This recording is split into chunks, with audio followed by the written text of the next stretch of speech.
E, doutora, Tá. deixa eu me perguntar, no que tange a aposentadoria dos professores e do pessoal rural, como que ficou a nova regra? E influenciou?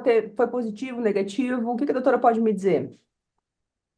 Os requisitos da aposentadoria dos trabalhadores rurais não teve alteração. Continua 55 anos de idade para a mulher, 15 anos de atividade, para o homem 60 anos e 15 anos de atividade. Mudou para que era quem pode requerer aposentadoria híbrida, né? Que é pouco falado também dessa modalidade, que é quando você faz a junção de atividade urbana e rural, e aí você somando, né, esses dois períodos, né, tanto urbano quanto rural, você chegar a 15 anos de atividade, você pode requerer a sua aposentadoria por idade híbrida, mas precisa obedecer à idade da aposentadoria urbana. Então, seria 62 anos para a mulher e os 65 anos para o homem.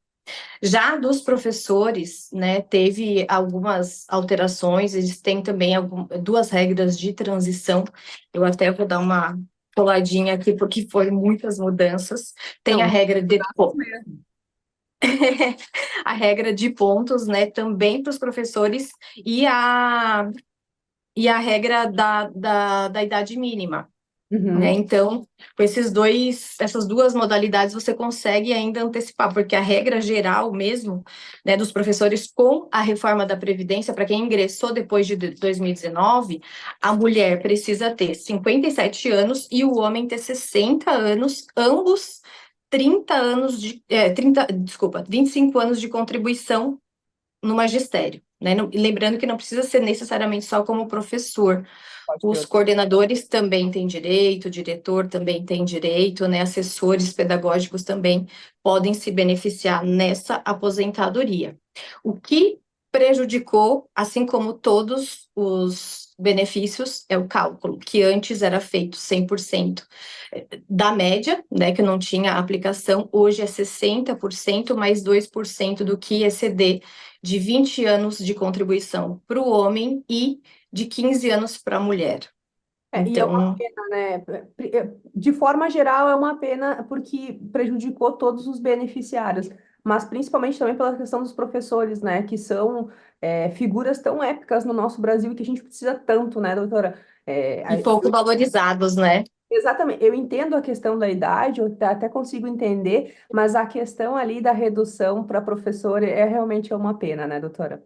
Mas, É, enfim, muito. não somos nós que fizemos as leis, né? Nós só aplicamos, né, doutora? E, Acho que da nossa infelizmente, forma seria infelizmente. diferente, né? É. E, doutora, no que tange a reforma da Previdência, ela afetou os benefícios por incapacidade, como auxílio-doença, aposentadoria por invalidez, ou permanece da mesma forma?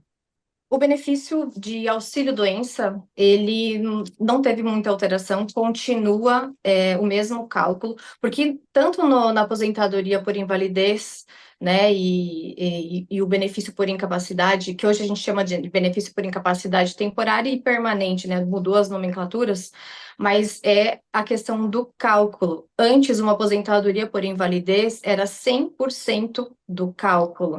Hum. Hoje, eles fazem essa média de 60% mais 2% do valor que exceder.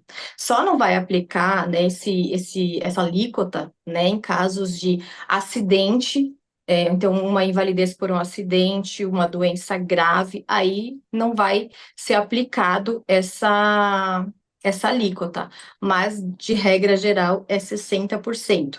Já os benefícios por incapacidade temporária, que é o auxílio-doença, eles não podem, a média não pode ultrapassar, né, o valor dos 12 últimos salários que ela contribuiu para a Previdência. Então, por exemplo, se uma pessoa vinha contribuindo ao longo dos anos sobre o teto e nos últimos 12 meses ficou em situação de desemprego, teve algum imprevisto e contribuiu, por exemplo, sob o salário mínimo, o valor do auxílio dela não vai poder ultrapassar um salário mínimo. Meu, Então, prejudicou bastante, assim. nossa, nessa questão eu entendo também que prejudicou de forma substancial, né? Principalmente pela Sim. questão, tanto pela questão dos 60% como por essa regra da média dos últimos 12 meses, né?